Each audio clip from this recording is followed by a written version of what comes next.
Today's video ay ituturo ko sa inyo kung paano mag-download ng sound effect sa ating Android phone. Let me love you when your heart is tired.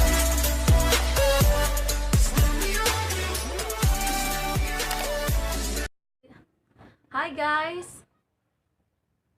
Hi guys! Welcome back dito ulit sa ating YouTube channel. Kung bago ka pa lang dito sa ating YouTube channel, please click the subscribe button and click the tiny bell para updated kayo sa aking latest na videos or pag may bago akong ina-upload na videos. Today's video ay ituturo ko sa inyo kung paano mag-download ng sound effect sa ating Android phone.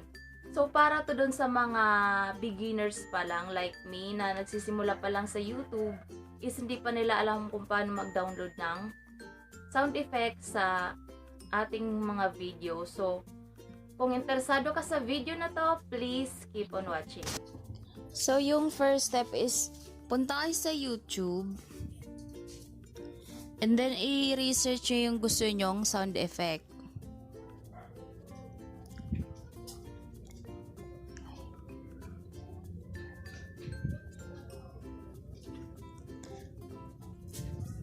And then, pag nakapili na kayo ng gusto nyong sound effect, click nyo lang yung tatlong dot na yan, and then, click yung share, and then copy link. And then, pumunta naman tayo sa Google. And then, i-research nyo dyan yung MP3 juices.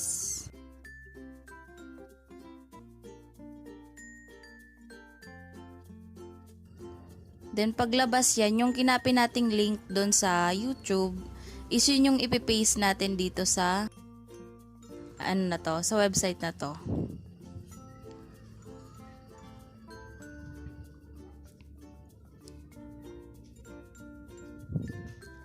And then, ipaste nyo lang yung nakapin nating link kanina sa YouTube.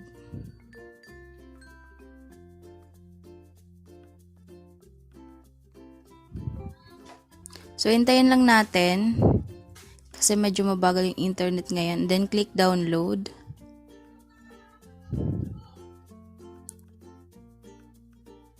So, ganun lang siya kadali guys. Nakita nyo naman yung ginawa natin. So, I hope na meron kayong natutunan sa video na to. And thank you so much.